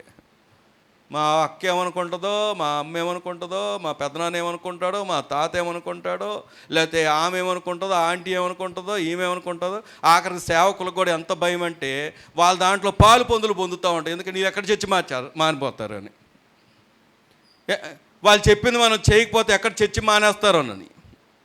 కానీ దేవుని వాక్యం చెప్పే సత్యం ఏంటో తెలుసా? లోకం ఎలాగైనా వెళ్ళని, సమాజం ఎలాగైనా వెళ్ళని, వారితో నువ్వు జత కూడకూడదు. నువ్వు వేరుగా ఉండాలి, ప్రత్యేకించబడి ఉండాలి. ఈ లోక మర్యాదను అనుసరించొద్దు. దేవుని కొరకు పౌరుషంగా నిలబడు, దేవుని కొరకు రోషంగా నిలబడు. నువ్వు ఒంటరివాడివైనా దేవుడు నీ పక్షంగా ఉంటాడు. ఆమేన్. హల్లెలూయా. అందుకే మన అందరికీ తెలుసు, బైబిల్ గ్రంథంలో ఒక గుడ్ ఎగ్జాంపుల్స్ ఎవరైనా ఉన్నారంటే దానియేలు కనబడతాడు, షడ్రక్ మెషక్ అబేద్నెగోలు కనబడతారు. వారు అవసరమైతే రాజుల భోజనం మన పిలిచి మనకు గనక ఇలాగా ప్రధానమంత్రి గారికి పెట్టే భోజనం మీకు పెడతాం అంటే నువ్వేం చేస్తావు చెప్పు? ఎగిరిగా అంతేసి నువ్వు ఇప్పుడు ఒకవేళ నీకు అక్కడ నుండి పిలుపు వచ్చిందే అనుకో, ఆర్ఎస్ఎస్ వాళ్ళది ఒక మీటింగ్ జరుగుతుంది, దాంట్లో ప్రధానమంత్రి గారు ఉంటారు, దానికి నీకు ఇన్విటేషన్ వచ్చింది, అక్కడ నీకు భోజనాలు ఉన్నాయి, దాని ఇన్విటేషన్ నీకు వస్తే నువ్వు వెళ్ళేయడానికి ఒక 4 రోజులు టైం ఉందంటే ఇక ప్రతిరోజు నీ స్టేటస్ ఎవరిదో చెప్పనా? నువ్వు వెళ్ళబోతున్న ఈవెంటు, నువ్వు చేయబోతున్న పని, నువ్వు దాని గురించే నీకు తెలుసా నేనెవరో, నేనేంటో నాకు ఎవరు పంపించారని ఎంత ఆర్భాటం పోతాం చెప్పండి. అవతల వ్యక్తి బట్టి, అధికారాన్ని బట్టి. కానీ ఇక్కడ షడ్రక్ మెషక్ అబేద్నెగోలు అయినా మనకు దానియేలైనా వారికి రాజుల భోజనం వారు ముందున్న వారు ఏం చేశారో తెలుసా? తినడానికి ఇష్టపడలేదు. కారణం ఏంటో తెలుసా? వారు నమ్ముకున్న దేవుడికి వారు నమ్మకంగా ఉన్నారు కనుకే అప్పుడు తర్వాత ఎన్నో సమస్యలు వచ్చినా దేవుడు ఏం చేశాడు చెప్ప? ఏ రాజులైతే వీరిని బందీఖానాలోకి తీసుకొచ్చారో, ఏ రాజులైతే చెరబెట్టి తీసుకొచ్చారో, ఏ రాజ్యంలోకి అయితే వీళ్ళు బానిసలుగా వచ్చారో అదే రాజ్యంలో వారు అధికారులుగా నిలబెట్టబడ్డారు. దేవుని స్తోత్రం కలుగును గాక. దానియేలు దేవుడు చాటింపేశారండి, ప్రకటన చేశారండి, దేశమంతా ప్రకటించమన్నారండి. కారణం ఏంటో తెలుసా? వీరు నిలబడ్డందుకు. ఈరోజు నిన్ను బట్టి నీ దేవుని నామానికి ఘనత రావాలి, నిన్ను బట్టి నీ దేవుని నామానికి మహిమ రావాలి, నిన్ను బట్టి నీ ప్రజలకు విజయం రావాలి. ఇక్కడ విచిత్రం ఏంటంటే పారిపోయిన వాళ్ళు కూడా పోషించబడేలాగా ఒక్క వ్యక్తి నిలబడడం ద్వారా దేవుడు చేశాడు. ఆమేన్. నువ్వు నిలబడతావా? ఏమండి, ఇంత వింటావా? మళ్ళీ వెళ్ళి అందులో కలిసిపోతాం. పారిపోయిన వారు ఉన్నారు, చెప్పండి, నిలబడిన వారు ఉన్నారు. అందుకే దేవుని వాక్యం చెప్తున్నటువంటి సత్యం లూకాసు సువార్త 16వ అధ్యాయం. లూకాసు సువార్త 16వ అధ్యాయం 10వ వచనాన్ని కనుక మనం చదువుకుంటే, మిక్కిలి కొంచెంలో నమ్మకంగా ఉండువాడు ఎక్కువలోనూ నమ్మకంగా ఉండును, మిక్కిలి కొంచెంలో అన్యాయంగా ఉండువాడు ఎక్కువలోనూ అన్యాయంగా ఉండును. చెప్పండి, ఎంతలో నమ్మకంగా ఉండాలి? చెప్పాలి, ఎంతలో ఉండాలి? ఒకసారి ఈ మాటకి ఇంతకుముందు పంచుకున్నాను నేను. పిఎస్ స్వామి గారు చెప్పినటువంటి మాట అది. మన దగ్గర కూడా చెప్పారేమో, నాకు గుర్తులేదు. అయితే ఆయన ఒక మీటింగ్కి వెళ్ళారు. సహజంగా మీటింగ్ వచ్చినటువంటి సేవకుల్ని ఆ చర్చ్లో ఉన్నటువంటి వారు పెద్దలే కానీ యవనస్తులే కానీ బాగా రిసీవ్ చేసుకుంటారు, సర్వ్ చేస్తారు. సేవకుడు ఎవరొకరిని నియమిస్తారు, సర్వ్ చేస్తారు. అలాగా ఒక వ్యక్తి బాగా ఆయన ఉన్న 3 దినాలేమో ఆ మీటింగ్లో ఆ పాస్టర్ గారికి కావాల్సిన అన్నీ బాగా చూసుకున్నారంట. ఆయన ఇంకొక పాస్టర్ గారు కూడా ఉన్నారు. అయితే అంతా అయిపోయాక ఈ పిఎస్ స్వామి గారితో పాటు వచ్చినటువంటి ఇంకొక సేవకులు, దేవుడు నిన్ను దీవించునుగాక అన్నాడంట. ఎవరిని? ఇదంతా భోజనాలన్నీ చూసుకొని దగ్గరుండి సర్వ్ చేసిన ఆయన్ని. దానికి ఆయన చెప్పిన మాట ఏంటో తెలుసా? పాస్టర్ గారు, వద్దండి, నాకు ఈ దీవెన చాలు అన్నారంట. వెంటనే పాస్టర్ గారికి కోపం వచ్చిందంట. పిఎస్ స్వామి గారికి కాదు, ఇంకొక ఆయనకి కోపం వచ్చిందంట. నేను నిన్ను దీవిస్తుంటే, నీకు దీవెన కలుగును గాక, ఇంకా అత్యధికంగా ఆశీర్వదించబడును గాక అని చెప్తుంటే నువ్వు వద్దని అంటావా అని కోపడ్డాడంట ఆయన. కోపడితే అప్పుడు చెప్పాడంట ఆయన కారణం, అయ్యా నేను ఆల్రెడీ ఒక గవర్నమెంట్ ఉద్యోగం చేస్తున్నాను, గవర్నమెంట్ ఉద్యోగం చేస్తూనే పరీక్షల్లో నా వంతు నేను నమ్మకంగా ఉంటున్నాను.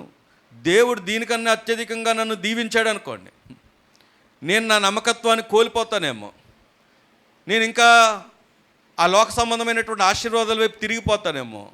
అందుకే నాకు ఆ దీవెనలు వద్దనన్నాను, ఏమనుకోకండి, నాకు ఇచ్చిన ఈ స్థితి చాలును అన్నాడంట. దేవుని స్తోత్రం కలుగును గాక. ఈరోజు ఈ మాట ఎందుకు జ్ఞాపకం చేస్తున్నాను తెలుసా? చాలాసార్లు మన స్థితిని బట్టి దుఃఖపడుతూ ఉంటాం, మనం కించపరుచుకుంటూ ఉంటాం, మన ఫ్యామిలీని కించపరుస్తూ ఉంటాం, మనం నిష్ఠూరపోతూ ఉంటాం, దేవుణ్ణి నిందిస్తూ ఉంటాం. దేవా నాకు ఎందుకు ఈ స్థితి ఇచ్చావని. ఇంకో మాట చెప్పనా, నీవు ఈరోజు ఆ స్థితిలో ఉన్నావు కనుక ఈ వాక్యం వింటున్నావు. ఈరోజు దేవుని దగ్గరికి మనం రాగలిగామంటే నీ ఉన్న స్థితిలోనే దేవుని ఎరగగలిగినట్లుగా దేవుడు కృపనిచ్చాడు. దేవుని స్తోత్రం కలుగును గాక. ఒకవేళ పేదవారు అవ్వచ్చు, లేకపోతే ధనవంతులు అవ్వచ్చు, లేకపోతే బలహీనులు అవ్వచ్చు, బలవంతులు అవ్వచ్చు, లేదా ఉన్నతమైనటువంటి కులము కలిగిన వారు అవ్వచ్చు, లేని కులం కలిగిన వారు అవ్వచ్చు, దేవునికి వాటితో సంబంధం లేదు. దేవుడికి ఏంటి సంబంధం తెలుసా? నువ్వు ఆయన సొత్తుగా ఉంటాం, ఆయన కొరకు నిలబడ్డాం, అంతే. దేవుని స్తోత్రం కలుగును గాక. ఈరోజు ప్రియమైన సంగమం, ఎందుకు దేవుడు ఈ మాట చెప్తున్నాడు తెలుసా? వినాలి. ఎందుకు చెప్తున్నాడు ఈ మాట అంటే, నువ్వు కొంచెంలో ఉన్నావా లేదా అధికంలో ఉన్నావు కాదు, ఎంత నమ్మకంగా ఉన్నావు అన్నది దేవుడు చూస్తున్నాడు. ఆమేన్. అందుకే అక్కడ మాట చదువుకున్నాం కదా, ఏంటంట, మరొకసారి చదువుదాం మాట. మిక్కిలి కొంచెంలో నమ్మకంగా ఉండేవాడు ఎక్కువలోనూ నమ్మకం. షమ్మాకి ఒకవేళ అక్కడ ఏమన్నా పైన ఈ దావీదు కానీ ఇంకెవరైనా బాధ్యతలు అప్పగించారా లేదో నాకు తెలియదు, కానీ తన ముందుకు వచ్చినటువంటి బాధ్యత ఏదైతే ఉందో, తను నిలబడాల్సినటువంటి స్థానం ఏదైతే ఉందో దాని కొరకు నమ్మకంగా నిలబడ్డాడు. కాబట్టి షమ్మా ఈరోజు మనం అందరి జ్ఞాపకాల్లోకి దేవుడు తీసుకొచ్చాడు. దేవుని స్తోత్రం కలుగును గాక. నీకు ఏ బాధ్యతలు ఉన్నాయి? ఏమన్నా ఒక మాట అడగనా? మందిరంలో ఏ బాధ్యతలు ఉన్నాయి? పరిచయంలో నీకు ఏం బాధ్యతలు ఉన్నాయి? నీకు అప్పగించబడిన బాధ్యతలు, లేకపోతే నీవు వెతుక్కుంటూ చేయవలసిన బాధ్యతల కోసం ఎప్పుడైనా ఆలోచన చేసావా? నేను నిన్న సాయంకాలం సిద్ధపాటి కుడుకులు కూడా చెప్పాను. సేవకురాలతో కొంతమంది స్త్రీలు వెళ్తూ ఉంటారు పరిచర్లో. అంటే నేను వాళ్ళు గొప్ప చేయడానికి చెప్పట్లేదు, మిమ్మల్ని తక్కువ చేయడానికి చెప్పట్లేదు, కానీ ఎప్పుడైనా ఏదన్నా ప్రార్థనలు పెట్టుకున్న ఏదైనా కుటుంబాలు, లేకపోతే ఏదైనా ఫంక్షన్స్ పెట్టుకున్నా పిలుపులో సేవకురాల్ని పిలుస్తూనే వాళ్ళు ఏం చెప్తారో తెలుసా? పెట్టుకునే వాళ్ళు, అమ్మా పలానా అక్కని తీసుకురండి, పలానా ఆంటీ గారిని తీసుకురండి, పలానా చెల్లిని తీసుకురండి అని ప్రత్యేకంగా చెప్తారు. ఎందుకు చెప్తారు? ఎలా వచ్చిందా గుర్తింపు అంటే వారు కూడా సేవలో పరిచర్లో సహకరిస్తున్నారు కాబట్టి. నిలబడేవారైనా, నడిపించేవారైనా, వాయిద్యాల్లో వారైనా, లేకపోతే ఇతర పనులు చేస్తున్నవారైనా, స్టాండ్లో ఉన్నవారైనా, ఏ బాధ్యతలో ఉన్నవారైనా వారికి ఒక ప్రత్యేకమైన గుర్తింపు ఉంది. ఎందుకుంది? వారిలో ఉన్న టాలెంట్ను బట్టి కాదు, నువ్వు దేవుని పనిలో నిలబడుతున్నావు గనక. ఆమేన్. దేవుడు దాన్ని గుర్తిస్తున్నాడు గనక. అప్పుడెప్పుడో ఒకసారి పూర్ణ గారు చెప్పారు, ఉన్నారు ఇక్కడ పూర్ణ గారు, సింగనగర్ వెళ్ళారంట. సింగనగర్ వెళ్తే ఎవరో వందనాలు చెప్పారంట. అయ్యా వందనాలు అంటే వందనాలు చెప్పారంట. ఆయన కూడా చెప్పి, అమ్మ నేను నీకు తెలుసా అంటే, తెలుసయ్యా, మీరు పలానా కర్మేల్ ఫెయిత్వంలో అక్కడ గేట్ దగ్గర నిలబడతారు కదా, నాకు తెలుసయ్యా అన్నారంట. ఆయనకు చాలా ఆశ్చర్యము ఆనందం కూడా కలిగింది. ఇప్పుడు ఆ గుర్తింపు ఎలా వచ్చింది? పలానా ఉద్యోగం చేస్తే రాలేదు ఆ గుర్తింపు. దేవుని ఇచ్చినటువంటి పనులలో బాధ్యతలో నిలబడితే వస్తుంది ఆ గుర్తింపు. ఈరోజు ఎందుకు ఈ ఎగ్జాంపుల్స్ వాడుతున్నాను అంటే, ఈరోజు నువ్వు ఏ స్థానంలో ఉన్నా దేవునికి నమ్మకంగా ఉండు. దేవుడు నీకు ఏ బాధ్యతలు అప్పగించాడో, టీచర్ బాధ్యత అవ్వచ్చు, సండే స్కూల్ బాధ్యత అవ్వచ్చు, లేకపోతే ఇంకా ఇతర ఏ బాధ్యత అవ్వచ్చు, పట్టాలు వేసే బాధ్యత అవ్వచ్చు, చేసి వేసే బాధ్యత అవ్వచ్చు, ఇంకా ఏ బాధ్యత నువ్వు చేయగలవో. మనుషులు గుర్తించకపోవచ్చు, పాస్టర్ గారు గుర్తించకపోవచ్చు, నేను గొప్ప చేయకపోవచ్చు, కానీ నీ దేవుడు నిన్ను గుర్తిస్తాడు, దేవుడు నిన్ను హెచ్చిస్తాడు. ఆమేన్. హల్లెలూయా, హల్లెలూయా. కాబట్టి ఈరోజు దేవుడు నీతో నాతో చెప్తున్న మాట, నిలిచి ఉండాలి. ఈయన ఎక్కడున్నాడు? నిలబడ్డాడు. పారిపోయిన వాళ్ళు కనబడుతున్నారు మనకి, నిలబడిన వారు కనబడుతున్నారు. దేవుని స్తోత్రం చెప్దామా? హల్లెలూయా, హల్లెలూయా. కాబట్టి దేవుడు వాక్యం చెబుతున్నటువంటి మాట ఏంటంటే, యాకోబు పత్రిక 1వ అధ్యాయం, త్వరగా యాకోబు పత్రిక 4వ అధ్యాయం, 4వ అధ్యాయం, 4వ అధ్యాయం 7వ వచనం చదువుదామా? కాబట్టి దేవునికి లోబడి ఉండుడి, అపవాదిని ఎదిరించుడి, అప్పుడు వాడు చెప్పండి నీ యొద్ద నుండి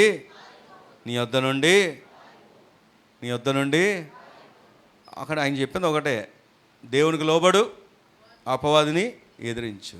నీ యొద్ద వాడు నిలబడతాడా? నిలబడలేదు, వాడు పారిపోతాడు.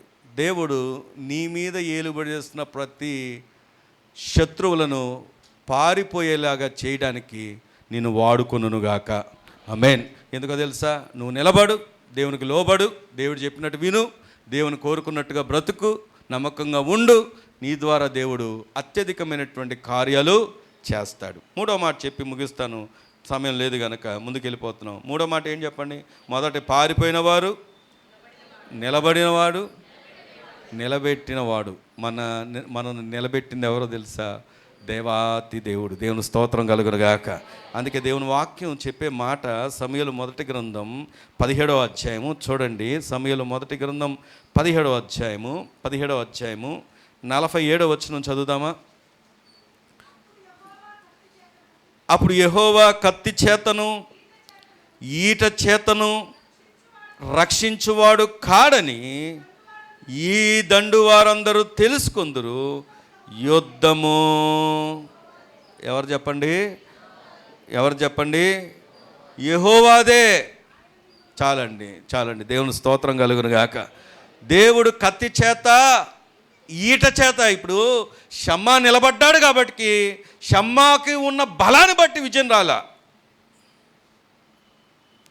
షమ్మా నిలబడ్డాడు, కానీ బలాన్నిచ్చి నిలబెట్టి విజయాన్ని ఇచ్చిన వాడు ఎవరో తెలుసా? దేవాతి దేవుడు. దేవుని స్తోత్రం కలుగునుగాక. అందుకే అక్కడ మనం మూలవాక్యంలో చదువుకున్నప్పుడు అక్కడ ఏమని రాయబడి ఉంది చూడండి, 12వ వచనంలో, అప్పుడు అతడు చేని మధ్యను నిలిచి ఫిలిష్తీయులు దాని మీదకి రాకుండా వారిని వెళ్ళగొట్టి వారిని హతము చేయుట వలన యెహోవా ఇశ్రాయేలుకు గొప్ప రక్షణ కలుగజేస్తుంది. దేవుని స్తోత్రం కలుగునుగాక. రక్షణ అన్నది షమ్మా తీసుకురాలేదు, కానీ షమ్మా నిలబడితే షమ్మా ద్వారా దేవుడు ఏమిచ్చాడో తెలుసా? రక్షణ ఇచ్చాడు. నీ భర్తను మార్చగలడు, కానీ ఎవరిని బట్టి? నిన్ను బట్టే. నీ కుటుంబాన్ని మార్చగలడు, ఎలాగా? నిన్ను బట్టే. నీ పరిస్థితులు మార్చగలడు, ఎప్పుడో తెలుసా? నువ్వు నిలబడితే. ఎప్పుడైతే నువ్వు ప్రభు కొరకు నిలబడితే, ప్రభు చెప్పినట్టుగా వింటే, ప్రభువుకు లోబడితే, ప్రభు కోరుకున్నట్టుగా నువ్వు బ్రతికితే, నిన్నే ఒక సాధనంగా మార్చుకొని దేవుడు ఘనమైనటువంటి కార్యాలు చేస్తాడు. ఆమేన్. కాబట్టి నీవు నేను చేయాల్సిందేంటో తెలుసా? లోకాన్ని బట్టి కాదు, వ్యక్తులను బట్టి కాదు, పరిస్థితులను బట్టి కాదు, నువ్వు ధైర్యంగా ఉండాల్సింది, నమ్మాల్సింది, విశ్వాసం ఉంచాల్సింది, స్థిరముగా ఉండాల్సింది ఎవరిని బట్టో తెలుసా? మన దేవుని బట్టే. జకర్యా గ్రంథంలో కూడా ఉంటుంది ఈ మాట. లేకపోతే ఈ మాట చదువుకొని ముగింపులోకి వెళ్దాం. 44వ కీర్తన 44వ కీర్తన 3వ వచనాన్ని చదువుకుందాం. వారు తమ ఖడ్గము చేత దేశమును స్వాధీనపరచుకొనలేదు, వారి బాహు వారికి జయమీయలేదు. చెప్పండి. నీవు వారిని కటాక్షించిదివి గనక నీ దక్షిణాస్తమే, నీ బాహువే, నీ ముఖకాంతియే వారికి విజయము కలగజేస్తాను. గట్టిగా దేవుని స్తోత్రం చెప్దామా? నీ పక్కన వాళ్ళు చెప్పండి, దేవుడే నీకు విజయం కలగజేస్తాడని. దేవుడే నీకు నాకు ఏమిస్తాడు? ఖడ్గం చేత కాదు, సామర్థ్యం చేత కాదు, ఎబిలిటీస్ చేత కాదు, టాలెంట్స్ చేత కాదు, నీ జ్ఞానం చేత కాదు, దేవుని చేత. కాబట్టి నువ్వు దగ్గరగా ఉండాల్సింది ఎవరికో తెలుసా? దేవునికి. మనుషులు వెళ్ళిపోయారని ఎందుకు బాధపడతావు? మనుషులు విడిచిపెట్టారని ఎందుకు బాధపడతావు? వాళ్ళు నన్ను పట్టించుకోలేని ఎందుకు బాధపడతావు? నా పరిస్థితిలాగా ఎందుకు బాధపడతావు? దానికి మించిన దేవుడు నీకున్నాడు. ఆమేన్. ఆ దేవుడు నీతో చెప్తున్న మాట, నీ పక్షం వహిస్తాడు ఆయన. ఆమేన్. ఇక్కడ షమ్మ ఏం చేశాడు చెప్పండి? షమ్మ నిలబడ్డాడు. దేవుడు వారికి గొప్ప రక్షణ కలగజేశాడు. ఏ ఆహారం మీద దాడి చేద్దామని, వారిని మానసికంగా కృంగజేద్దామని శత్రువులు వచ్చారో, శత్రువు అనేవాడు నిలవనివ్వకుండా చేసిన దేవాతి దేవుడు ఒక వ్యక్తిని బట్టి, ఈరోజు నిన్ను పాడు చేయడానికి, నిన్ను పతనం చేయడానికి, నిన్ను నాశనం చేయడానికి, వాడి యొక్క కుయుక్తి నిన్ను నరకానికి తీసుకెళ్ళడానికి వస్తే, నీ పక్షం వహించినటువంటి ప్రభు నీ కొరకు తన ప్రాణాన్ని అర్పించి, సిలువను జయించి, మరణాన్ని జయించి, పునరుద్ధరణై తిరిగి లేచి, మరణమా నీ ముల్లెక్కడాన్ని విరిచి, మరణ భయాన్ని తొలగించి, దేవుని రాజ్యానికి వారసుడిగా చేసినటువంటి గొప్ప కృప దేవుడు మనకు అనుగ్రహించాడు. దేవుని స్తోత్రం కలుగును గాక. ప్రభువుని నమ్మావా? సమస్తం మీద నీకు జయమే. ఆమేన్. ప్రభువుకు నీ హృదయం ఇచ్చావా? సమస్తం మీదకి నీకు జయమే. ఇహమందే కాదు, పరమును కూడా నీ ముందు ఉంచాడు. ప్రభు అయిన యేసు క్రీస్తు వారి మూలంగా జయము మనకు కలుగును గాక. ఆమేన్. ప్రార్థన చేసుకుందామా? 2 స్థానాలు మనకు కనబడుతున్నాయి. పారిపోయిన స్థానం, నిలబడిన స్థానం. పారిపోయిన వారి గురించి పేరే లేదు. నిలబడిన వ్యక్తి గురించి ఈరోజు ఒక గొప్ప పేరు మనకు వినపడింది. దానికి మించి నిలబడిన వ్యక్తి కొరకు ప్రభువే నిలబడ్డాడు, ప్రభువే విజయమిచ్చాడు, ప్రభువే శత్రువులను నిర్మూలన చేశాడు. ఈ దినం ఏ శత్రువు, ఏ బంధకం, ఏ సమస్య నేను ఏలుబడి చేస్తుందో నాకు తెలియదు. కానీ నీవున్న స్థితిలో నువ్వు నిలబడగలిగితే, ఆ స్థితిలోనే నిన్ను హెచ్చించబోతున్నాడు, ఆ స్థితిలోనే నీకు విజయం ఇవ్వబోతున్నాడు. ఒంటరి పోరాటంలో నమ్మకత్వము, ఒంటరి కాదు నువ్వు, నీ పక్షంగా ప్రభు ఉన్నాడు. ప్రార్థన చేసుకుందాం. ప్రేమ నమ్మకమైన మా తండ్రి, ప్రభా నీ పరిశుద్ధ నామను కృతజ్ఞతలు వందనాలు. నిన్నటి వారమైన మమ్మలను నేటి వారుగా నీ కృపామయం కీర్తి కలిగినట్లుగా సజీవులున్న దేశమందు సజీవుల సంఖ్యలో మా కుటుంబాలనున్న తండ్రి, ఈ సంఘమును నాయన ఈ పునరుద్ధాన ఆరాధనలో ఈ రీతిగా మమ్మల్ని అందరినీ నీ వాక్య చెంత నిలబెట్టినందుకు కృతజ్ఞతాస్తోత్రం. ప్రభా, మా అందరిని ఎరిగిన వారు మీరు, అందరితోనూ మాట్లాడావు నాయన. నీ మాటకై వాక్కుకై కృతజ్ఞతలు చెల్లిస్తున్నాను ప్రభా. సమస్తము నిరార్థకము అవును కానీ వాక్యము నిలిచి ఉండునని సెలవిచ్చు. నీ వాక్యం మా అంతరంగాల్లో స్థిరముగా బలముగా నిలిచి ఉండి ఫలించే అనుభవంలోనికి మేము వెళ్ళడానికి కృపదయచ్చు. బహు నమ్మకస్తులుగా మేము ఉండడానికి నీ కృపదయచ్చు. సన్మా నిలబడ్డాడు నాయన. అదిగో తను నాయన విజయాన్ని పొందాడు. నీ రక్షణ ఆయన కలుగజేస్తావు తండ్రి.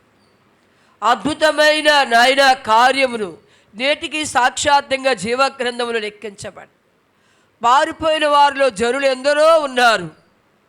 ఆ జనుల్లో ఒకని వానిగా లేడయ్యా నాయన. తన నామాన్ని అయ్యా, తన పేరుని ఆ గ్రంథములో గుర్తింపజేస్తావు నాయన. నీ స్తోత్రం అయ్యా. ప్రస్తుత పరిస్థితులను బట్టి నాయన భయాందోళన పరిస్థితులు, ఆర్థికంగా ఆరోగ్యపరంగా నాయన, భౌతిక నైతిక మానసికంగా ఎవరు ఏ రీతిగా బలహీనలు అయ్యారో దయతో మమ్మల్ని అందరినీ క్షమించి బలవంతులు ఒకనట్లుగా, శక్తి కలిగిన వారు ఒకనట్లుగా నాయన, పోరాడి విజయం పొందినట్లుగా, జయశాలు అగినట్లుగా మొదట నీ యందు నమ్మకత్వాన్ని మాలో అనుగ్రహించండి అయ్యా. నీ కృతజ్ఞతలు ఇదిగో ఎంతో తేటగా సూటిగా అయ్యా, నీవే మా ధైర్యమని, నీవే మా బలమని, నీ మాకు జయమునిచ్చేవాడవని నాయన, మాకు విజయము కలగజేసే దేవుడవని, మమ్మల్ని నిలబెట్టే దేవుడవని, స్థిరపరిచే దేవుడవని, బలపరిచే దేవుడవని, మా ఆయన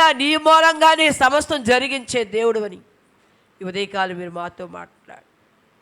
ఇన్న మేమందరము నాయన బహుధైర్యము కలిగిన వారంగా, విజయము కలిగిన వారంగా, గెలుపు కలిగిన వారంగా నీ కొరికే నీ కొరికే నీ కొరికే అయ్యా అయ్యా అయ్యా ప్రత్యేకించబడిన వారంగా, ఈ లోకములు ఏది అనుసరించి ఆచరించొద్దన్నారు దానికి ఏరుగా ఉండి మా మనస్సు మారి నూతన పరచబడి మేము నీ ఎదుట రూపాంతరం పొందినట్లుగా జీవించే వారంగా నీ కృప దయచేతండి. ఈ మాటలు విడుచున్న వారు విన్నవారందరూ కూడా రూపాంతరం పొందినట్లుగా నీ కృప అనుగ్రహించి నీ రాకడికి రాజ్యముగా కుటుంబాలు కట్టబడిన వారంగా మేము నిలిపి మీ నామమునికే ఘనమహిమ ప్రభావమును పొందుకోమని నజరేయుడైన యేసు ప్రభువు నామములో అడిగి వేడుకొని పొందినాం పరమ తండ్రి. ఆమేన్.